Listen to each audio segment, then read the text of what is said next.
এই মুহূর্তে আমাদের করণীয় কর্তব্য ঠিক করতে হবে। শরীফ ওসমান হাদির গুলিবিদ্ধ হওয়ার পর এটাকে খুবই সহজভাবে দেখানোর বিষয় নাই। এটা গণঅভ্যুত্থানকে আক্রান্ত করা হয়েছে, বাংলাদেশকে আক্রান্ত করা হয়েছে। এই মুহূর্তে আমাদের কর্তব্য হচ্ছে দুইটি। প্রথমত, আমাদের নিজেদের নিরাপত্তা নিজেদেরকেই নিতে হবে। জনগণ বাদে আমাদের আর কোনো নিরাপত্তা বাহিনী নাই।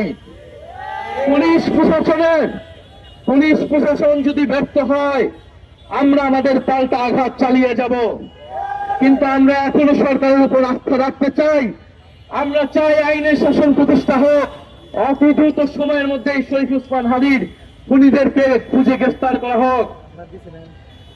জনগণের কাছে আমাদের আহ্বান, আপনারা প্রত্যেকটা গ্রামে, প্রত্যেকটা মহল্লায়, পাড়ায় আধিপত্যবাদ বিরোধী, সন্ত্রাস চাঁদাবাজ বিরোধী কমিটি গঠন করুন।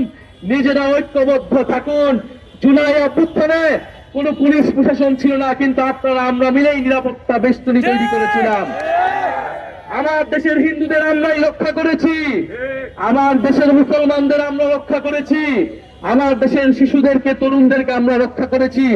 ইনশাল্লাহ বাংলাদেশকে যারা আঘাত করতে চায়, যারা আমাদেরকে ভয় ভীতি দেখাতে চায়, তাদেরকে আমরা আমাদের নিজেদের ঐক্যের শক্তি দিয়ে প্রতিহত করব।